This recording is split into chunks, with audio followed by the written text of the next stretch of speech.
C'était notre dernier volet, mais c'est pas terminé parce qu'on vous réserve une belle surprise pour terminer. On va vous faire voyager un petit peu, on va vous faire rêver. Nous étions en train d'évoquer, à travers tout ce qui vient de se dire là, on essaye d'aller vers un cercle vertueux, si j'ai bien compris, en tout cas, ce que vous m'avez expliqué. Et on voulait revenir sur l'impact du changement climatique sur les mers, les océans, qui occupent tout de même rien que 75% de la planète. Alors, il y a un marin qui est allé et qui va repartir dans un an maintenant, collecter des données océanographiques en Antarctique, des données multiples qui permettent aux scientifiques une compréhension de ce changement climatique, parce qu'il se trouve que ces scientifiques ne comprennent pas toujours tout, parce qu'ils manquent d'informations. Eh bien, lui, il va y aller pour justement leur en donner. Il faut savoir comment les différents paramètres courants marins, température, les glaces aux pôles varient les uns par rapport aux autres, et on s'aperçoit que la machine climatique est d'une grande complexité. Ce marin est donc un spécialiste du froid, tout comme vous, et lui aussi, il est avec nous. Il s'appelle Yvan Griboval. Accueillez-le, s'il vous plaît. Salut Yvan. Prends un micro. Merci d'être avec nous, Yvan. Tu as vu, tu es avec que des spécialistes du froid. Bonsoir Yann, bonsoir à tous. Oui, moi j'ai quand même remarqué quelque chose qui est extraordinaire parce qu'on parle de climat. On est dans une époque où on demande à nos gouvernants d'intervenir et de trouver des solutions. Et j'ai vraiment l'impression ce soir que vous avez les solutions pour passer le cap du changement climatique.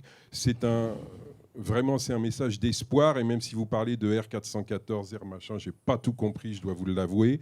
Mais tout ça m'a intéressé. Mais c'est surtout le sentiment que j'ai ce soir, c'est que le climat, il est bien entre vos mains, il est bien entre nos mains. Voilà, bon alors c'est déjà parti, hein, parce qu'on est déjà dans ton aventure, celle de 2016-2017, grand périple océanique. Tu nous le racontes ? Oui, il y avait d'abord le rêve d'un gamin de 15 ans qui lit La longue route de Bernard Moitessier et qui se dit, moi aussi, je ferai le tour du monde en solitaire et je passerai les 3 caps, je serai un des 150 ou des 180 hommes ou femmes à passer ces 3 caps en solo sans escale. Et donc ça, c'était une idée dans les années 71-72. J'ai eu la chance de courir la Whitbread, la course autour du monde en équipage à bord d'un bateau qui s'appelait l'Esprit d'équipe, skippé par Lionel Péan, et on a eu la chance de rapporter la coupe à la France. Et donc, en naviguant dans ces eaux, j'ai eu envie d'y retourner. Ça a mis du temps, parce que les projets, parfois, ils mettent un peu plus de temps qu'on ne peut imaginer. Et j'ai donc quitté Monaco en 2016, et je suis revenu le 2 juin 2017, après 152 jours de navigation en solo. Et il y avait d'autres objectifs, hein, en fait, en effectuant ce tour du monde, hein. Pas justement de réaliser le rêve de gamin. Tout à fait. En 2005-2006, j'imagine que les bateaux qui vont autour du monde, donc ces bateaux qui principalement font le Vendée Globe ou la Volvo Ocean Race, ex-Whitbread, sont des bateaux qui sont les seuls, absolument les seuls, à aller dans ce qu'on appelle le courant circumpolaire antarctique, c'est-à-dire toute cette zone autour de l'Antarctique, sous les 3 grands caps continentaux. Et en se rapprochant de scientifiques, parce que je suis autodidacte, donc mes connaissances en matière d'océanographie étaient plus qu'inexistantes, je m'aperçois que cette zone-là est d'une part la plus importante de l'océan. Je parle bien de l'océan, il n'y a qu'un seul océan. Et de l'autre côté, les scientifiques n'ont pas de données. Et quand je leur dis, mais pourquoi ne pas collecter des données dans ces zones avec un bateau à voile, ils me disent oui, c'est une excellente idée, c'est juste pas possible. Et ils me montrent des images du matériel à embarquer, et il est clair que les petits bateaux, comme celui de 16 mètres que vous avez derrière moi, ne sont pas en situation d'embarquer un tel matériel. Donc le premier défi, il est purement technique, technologique. Comment va-t-on faire entrer un si gros matériel dans un si petit bateau ? Ça a mis à peu près 10 ans, et donc en 2016, on a un matériel au point qui nous permet d'aller collecter des données, ce que j'ai fait pour la première fois et grâce à toi, durant l'été austral 2016-2017. Et grâce à toi, les scientifiques ont réussi à avoir quelques explications sur le changement climatique ? C'est plus complexe que ça. Pour l'instant, les scientifiques modélisent le climat. Pour ceux qui sont dans la salle, chefs d'entreprise, qui doivent présenter à leur banquier ou à leur conseil d'administration des budgets prévisionnels, je pense qu'ils savent très bien ce dont je parle quand je parle de modélisation. On met des chiffres, on estime quelque chose, et puis on a un résultat. On reprend le résultat, on le remet dans un autre tableau, et puis voilà, on a un prévisionnel. Aujourd'hui, le climat, c'est une succession de prévisionnels avec très, très, très peu de données in situ. Et notamment à l'interface océan-atmosphère, c'est-à-dire là où se joue véritablement le climat, étant donné que le climat, c'est l'interaction de l'océan sur l'atmosphère et inversement. Et dans toutes ces zones du courant circumpolaire antarctique, on se retrouve avec très très peu de données. Donc ce qui est surtout important, c'est d'aller vérifier si les modèles sont exacts ou pas. Et la réponse qu'on a mis en évidence assez facilement, on le pensait, mais ça s'est vérifié, c'est qu'on est très très loin dans bien des données toutes simples comme température, salinité, fluorescence. On est assez loin, voire très très loin des modèles qu'utilisent aujourd'hui les scientifiques. Combien de jours tu es parti ?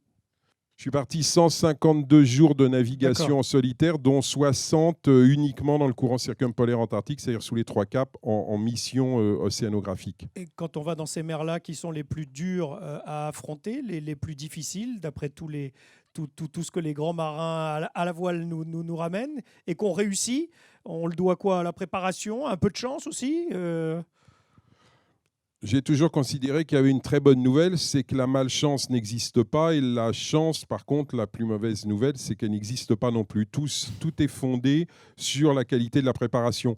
Et je pense que que ce soit vous qui préparez pour votre client un matériel, des fluides ou quoi que ce soit, ou que ce soit moi qui prépare mon bateau, le travail est le même. C'est-à-dire que la réussite et la satisfaction, le sourire de votre client, il sera si vous avez bien préparé en amont, si tout ce qui doit être fait avant l'a été fait avec intelligence, avec le temps, avec la réflexion. Et après, quand vous le mettez en route, quand vous appuyez sur on ou quand moi je quitte le port, la réussite, elle est déjà acquise ou pas.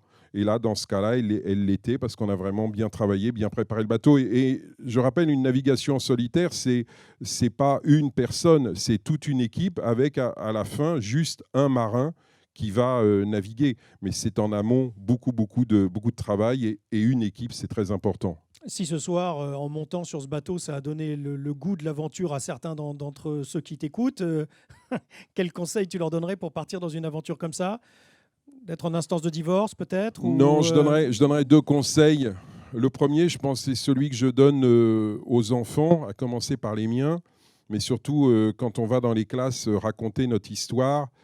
Le plus important, c'est d'avoir des rêves, de les conserver, de les réaliser. Moi, mon rêve, il date de tout petit. Je le réalise quand j'ai 60 ans. J'ai fêté mes 60 ans en mer dans les 40e. C'est le Cap Horn là-bas ? Ça, c'est le Cap Horn, oui, tout à fait. Dans un temps de la baie de la Baule le 15 août. Et donc, ce qui est important, c'est ça, c'est de s'accrocher à ses rêves et quoi qu'il arrive dans la vie, de ne pas céder.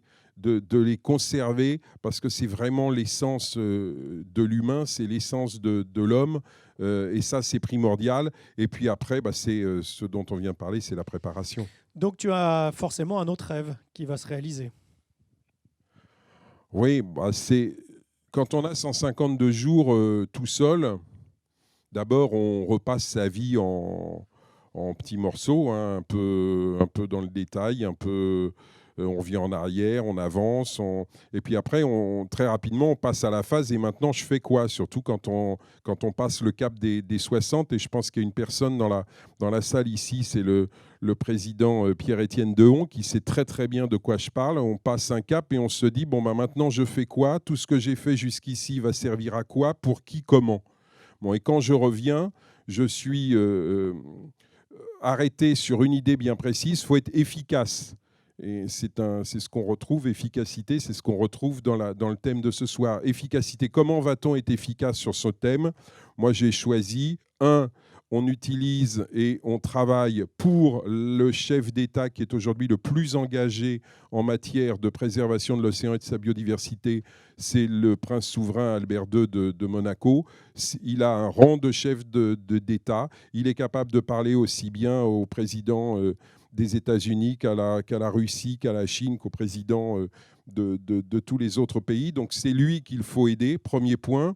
Deuxième point, il faut aider les scientifiques, donc il faut y retourner, mais cette fois-ci plus en solitaire. C'est plus le rêve de gamin, là c'est une vraie démarche professionnelle scientifique et on va emmener une scientifique avec nous en relation avec une trentaine d'instituts scientifiques. On va y retourner bien évidemment à la voile. Et puis le troisième point, c'est qu'il faut faire passer le message à destination du grand public et il y a plusieurs façons de le faire. Nous, on l'utilise, l'aventure, et on utilise ces navigations exceptionnelles dans le sens où on va dans des endroits où personne ne va. Mais il faut avoir un autre vecteur de communication. Et j'ai imaginé, donc, pendant cette navigation, que le dénominateur commun de l'humanité, c'était la musique. Et nous travaillons actuellement avec Universal Music à créer un hymne de l'océan, à faire intervenir un certain nombre de très, très grands artistes pour porter ce message partout dans le monde, et donc travailler sur un trépied. Notre ambassadeur, donc le chef d'État, le prince souverain Alberto de Monaco, les scientifiques à qui on apporte des informations absolument inédites, et puis la musique pour aller porter la bonne parole le plus loin possible. Et un bateau qui va très vite, parce que lorsque les glaces se rapprochent, il faut être capable de s'en aller très rapidement. Hein, tu auras une vraie Formule 1. Hein. Oui, parce que là, c'était un bateau de compétition, c'est un bateau de course. Je l'ai mené comme en course, c'est-à-dire que j'ai été dans le Vendée Globe ou que j'ai été dans mon expédition.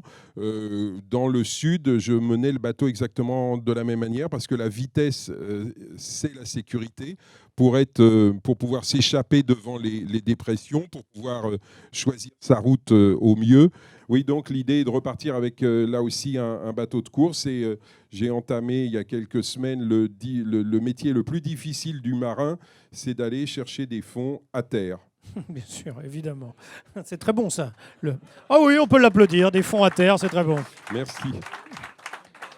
Je te soupçonne, coquin, de l'avoir déjà faite. Yvan, reste là. J'aimerais que Christophe Morod vienne nous rejoindre et s'asseye à côté de toi. Car si nos discours ont été assez techniques ce soir, ils ont quand même débuté par un coup de gueule, celui d'Harrison Ford, qui était presque irrationnel quand on l'a entendu se mettre à gueuler. On termine avec l'espoir aussi là que la science, la connaissance nous pousse peut-être à mieux comprendre notre planète, notre monde qui nous entoure, à mieux le protéger également. Il va faire de plus en plus chaud. Christophe, c'est bon pour le business, mais je sais que sans cynisme, tu peux t'en réjouir, parce qu'effectivement, on va avoir besoin de gens qui arrivent à refroidir notre planète pour que déjà on puisse manger, qu'on puisse se nourrir normalement, et aussi aider les populations qui vont en pâtir finalement de ce réchauffement climatique. Et je sais à quel point tu souhaites que tout ça se fasse de façon propre et vertueuse. Donc le cercle est vertueux et la boucle est bouclée. Après ce que l'on vient d'entendre, je crois qu'il n'y a qu'un mot qui s'impose, c'est beaucoup de respect pour ce que vous avez fait, Yvan. Je crois que vous apportez à tous les scientifiques un certain nombre d'éléments indispensables pour faire avancer les modèles qui, quelquefois, se trompent. Qu'avons-nous vu ce soir ? Nous avons vu un certain nombre d'intervenants avec un seul mot, beaucoup de passion. Dans tous les échanges qui ont eu lieu, il y a eu beaucoup de passion, beaucoup de professionnalisme. Que va-t-on laisser demain à nos futures générations ? Parce que je crois que c'est ça aussi le point primordial de vos expéditions. Beaucoup de passion. Moi, je suis assez confiant sur la capacité de tous les frigoristes qui sont ici présents.